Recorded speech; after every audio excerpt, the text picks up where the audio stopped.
గడ్డం ఉపేందర్ కమ్మ మీరు ఎక్కడున్నా కంట్రోల్ రూమ్ బడి రావాలండి. మీరు ఎక్కడున్నా కంట్రోల్ రూమ్ బడి రావాలా. చిన్నోళ్ళు ఇక్కడ ఉన్నారు. ఉపేందర్ మీరు ఎక్కడే రండి.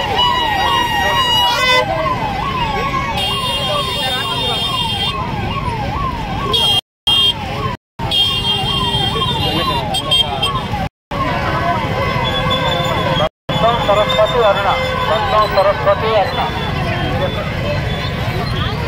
బంధం సరస్వతి అరుణ బంధం సరస్వతి అరుణ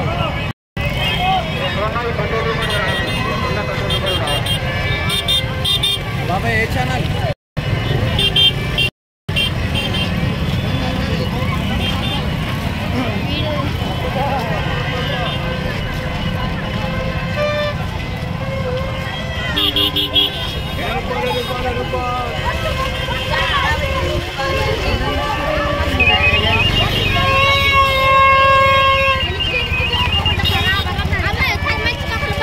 బ్రిడ్జి మీదకి వచ్చాము. అర్చీపులు మాస్కులు కట్టుకొని మొత్తానికి కంప్లీట్ చేసుకొని వచ్చేసాం బయటికి. లోపల జాతరలో నుంచి బయటకు వచ్చేసాం. సో అందరూ జాతర అంతా తిరుగుతారు. ఈసారి మనం జాతర తిరగటం మీ అందరితోనే, అంటే మన ఛానల్ ప్రేక్షకులు అందరితోనే, అంటే వాళ్ళందరికీ విజువల్ చూపించే ప్రయత్నం అయితే దానికోసం కొంచెం ఎక్కువ, అంటే లాస్ట్ ఇయర్ చూసినప్పుడు 2 సార్లు నేను కూర్చోవాల్సి వచ్చింది ఆ డస్ట్లో. ఇప్పుడు కూడా అట్టేటప్పుడు పెద్ద ఎత్తున డస్ట్ పోయింది. కాళ్ళు అయితే సాక్స్లు వేసుకున్న రేంజ్లో మట్లు పట్టిన దుమ్ము కొట్టకపోయినది. సో ఈసారి కూడా బ్రీతింగ్ సంబంధించి ఆ రేంజ్లో ఉంది, కానీ మధ్య మధ్యలో మనం మాస్క్ పెట్టుకొని కొంత డస్ట్ నుంచి బయటపడే ప్రయత్నం చేశాము. అంటే కంటిన్యూస్గా లాస్ట్ ఇయర్ కంటిన్యూస్గా అదే విధంగా డస్ట్ రావడం వల్ల లెక్కలేనితనంగా వెళ్ళినప్పుడు బ్రీతింగ్ కొంచెం కష్టమైంది. అంటే ఆక్సిజన్ లెవెల్స్, నేను డాక్టర్స్ని అడిగినప్పుడు ఆక్సిజన్ లెవెల్స్ తక్కువ ఉన్నప్పుడు, పోయినప్పుడు డస్ట్ పోయినప్పుడు అట్లా ఇబ్బంది అవుతుంది. అది పెద్ద ప్రాబ్లంగా జనరల్ ఎవరికైనా జరిగేది. కొంతమంది మెడికల్ సైన్స్ సంబంధించి డిస్కస్ చేసాం. ఈసారి కొన్ని జాగ్రత్తలు అయితే పాటించే ప్రయత్నం చేశాం. సో అయినా కూడా ఇంకొక రూపంలో ఈసారి 2025కి సంబంధించి కూడా మళ్ళీ బ్రేక్ కావాల్సి వచ్చింది. సో టెక్నికల్గా వీడియోస్ పర్పస్ కొంచెం బ్రేక్ మళ్ళీ చేసేసాం. సో ఇది ఏమైనా దేవుణ్ణి ఈ సందర్భంగా నేను కోరుకునేది, రాజ్యాధికారం వస్తుందా తర్వాత సంగతి. ఖచ్చితంగా శివుణ్ణి ఈ సందర్భంగా మేము కోరుతా ఉన్నాం. ఈ దేశంలో, ఈ రాష్ట్రంలో అట్టడుగు వర్గాల కోసం, ఏ కొద్ది 5-10 కులాలకు కాకుండా, దేశంలో 20 కులాలు 40 కులాలకు కాకుండా ఈ దేశం సంపద అంతా ఈ దేశ ప్రజలది. ఈ దేశ ప్రజలందరికీ అది చెందాలని చెప్పేసి ఈ సందర్భంగా దేవుణ్ణి కోరుకోవడం జరిగింది. శివుడాజ్ఞ లేనిది ఏమైనా కొట్టదట. శివుడాజ్ఞ జరగాలి ఈసారి. అది ఇందుకోసమే ఈసారి నేను వ్యక్తిగత ఎజెండా దేవుని ఉంటే నాకు సంబంధించి నాకు రావాల్సి నాకు వస్తాయి. కానీ ఇప్పుడు నేను బహిరంగంగా నేను చెప్పదలుచుకుంది, ఈ దేశ ప్రజలు, ఈ రాష్ట్ర ప్రజల సంపద, దేశంలో సంపద సృష్టి జరుగుతూ ఉంది, కానీ ఆ సంపద పంపిణీ జరగట్లా. దాని మీదనే మా గొంతులంతా పోయినాయి. చాలామంది నా ఫ్రెండ్స్ మాట్లాడి నా గొంతు ఒక తీరుగా ఉండేది, మాట్లాడి ట్యూన్డ్గా వచ్చింది. నేను అసలు సినిమాలకు డబ్బింగ్ చెప్పొచ్చా, లేకపోతే నేను క్లాస్ ప్రిపేర్ అయ్యి చెప్తే నా ఫ్రెండ్స్ చాలామంది వింటూ ఉన్నారు అని చెప్తా ఉన్నారు. నిజంగానే వింటున్నారా? ప్రిపేర్ అయ్యే సబ్జెక్ట్ చెప్తా ఉంటాను నేను, ప్రిపేర్ అయిన సబ్జెక్ట్ చెప్తుంటాను. కొన్ని రెడీమేడ్గా ఛానల్ పర్పస్ కొన్ని చెప్పాల్సి వస్తూ ఉంటుంటుంది. ప్రిపేర్ అయ్యి చెప్పేటువంటి సబ్జెక్ట్స్ చాలా ఇదిగా ఉంటాయి. నేను అందులో పూర్వాశ్రమంలో నేను ఫ్యాకల్టీగా పనిచేశాను కాబట్టి దానికి సంబంధించినటువంటి లెంత్ ఎట్లా వచ్చే సబ్జెక్టు. సో టైం ఉండి ప్రిపేర్ అయితే ఖచ్చితంగా చెప్తాము. అందులో తేడా అనేది లక్కీగా బై బర్త్. కొంతమంది సింగర్స్కి, గాయకులకి పాటలు పాడేటువంటి గొంతు వస్తుంది. అట్లానే నాకు మాట్లాడేటి గొంతు దేవుడిచ్చాడని భావిస్తా ఉన్నాను.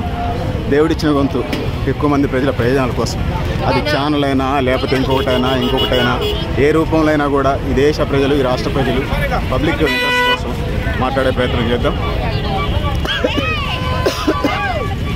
వ్యక్తిగతంగా జీవన పోరాటం అదిపోను ఎక్కువ మంది ప్రయోజనాల కోసం, అది ఛానల్ రూపంలో, మనకున్న వేదికల రూపంలో ఆ కర్తవ్యాలు ఎప్పటికైనా నిర్వర్తించుకుంటూ వస్తూ ఉన్నాం.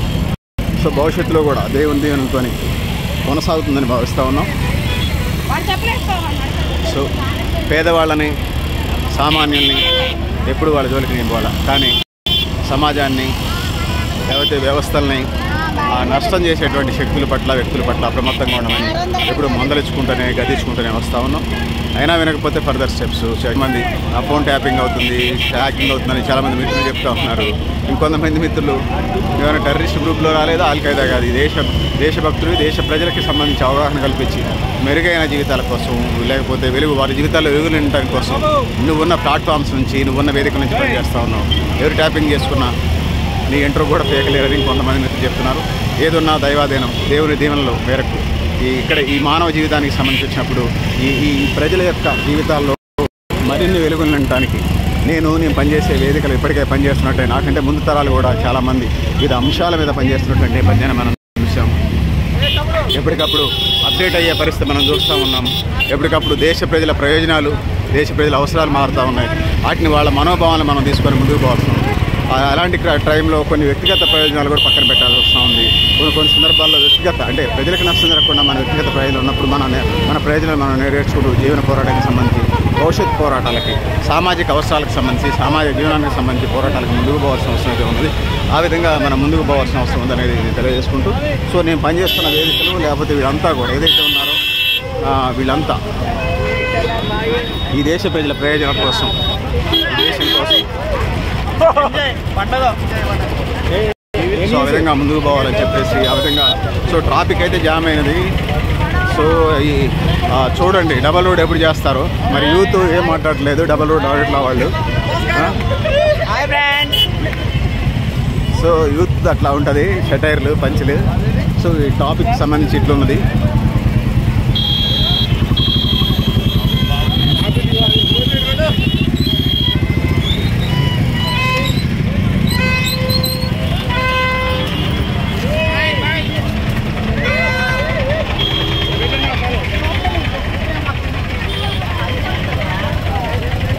ఏంటి అట్లా అంటే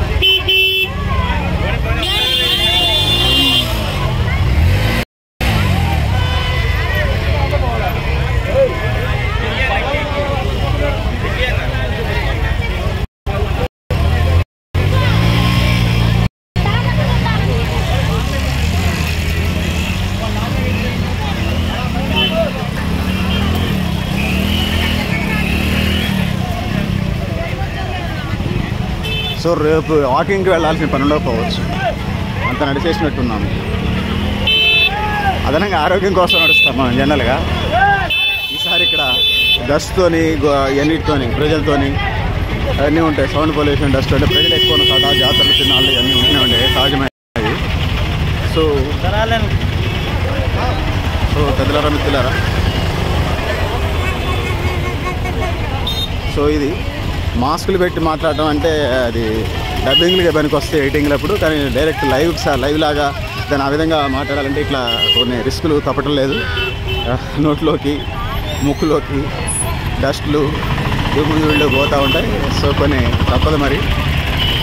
సో ఎక్కువ మందిని కవర్ చేయాలంటే ఎక్కువ మంది ప్రేక్షకుల్ని సరే ఒక్కొక్కళ్ళకి ఒక్కొక్కటి నచ్చుతుంది. విజువల్స్ అయితే మ్యాక్సిమం తీసుకుంటూ వచ్చే ప్రయత్నం అయితే చేశాము. సో కొన్ని మందు కొట్ల దగ్గర మందు తాగేయి, చికెన్ కొట్ల దగ్గర చికెన్ కొట్టేయి, నాన్ వెజ్ తింటే ఆ విజువల్ షోలకి వెళ్ళలేదు. ఈసారి లాంగ్ షాట్లు అవన్నీ తీసి చూపించే ప్రయత్నం అయితే చేశాను, కానీ అది అవసరం లేదనిపించింది. ఎందుకంటే జనరల్గా తిండి తింటాం. మందు తాగే బ్యాచ్కి మనం జాతర అంటే మనం ఎవరు ఏమనలేము. ఇవన్నీ ఉంటూనే ఉంటుంటాయి. సో ట్రాఫిక్ కొంత క్లియరెన్స్గా ఉన్నది, కానీ కొంత ఎట్లున్నా డబుల్ రోడ్ కావాలి ఇది. సో శ్రీనివాసరెడ్డి అన్న సీనన్న రాష్ట్ర బాధ్యతల్లో కొద్ది బిజీ అయ్యి ఉండొచ్చు, కొంత దీని మీద కూడా దృష్టి పెట్టన్నా. కలవటానికి అవకాశం లేదు. నేను మంత్రి అయిన తర్వాత అంతకుముందు మూమెంట్లో ఉన్నప్పుడు ప్రతి ఒక్కళ్ళు కలిసేవాళ్ళు. ఇప్పుడు రాష్ట్ర స్థాయి బాధ్యతలు, మీకు బాధ్యతలు పెరిగినటువంటి నేపథ్యంలో ఈ పాలేరు నియోజకవర్గం అంతా మీ సరౌండింగ్స్లోనే వస్తుందన్న. ఈ రోడ్ ఏదైతే ఉందో దీన్ని డబల్ రోడ్ చేయండి అనేది ఈ సందర్భంగా అన్నని డిమాండ్ చేయొచ్చు. మేమైతే రిక్వెస్ట్ చేస్తున్నాం సీనానని. సో పెద్దలారా, మిత్రులారా, ఇది పరిస్థితి.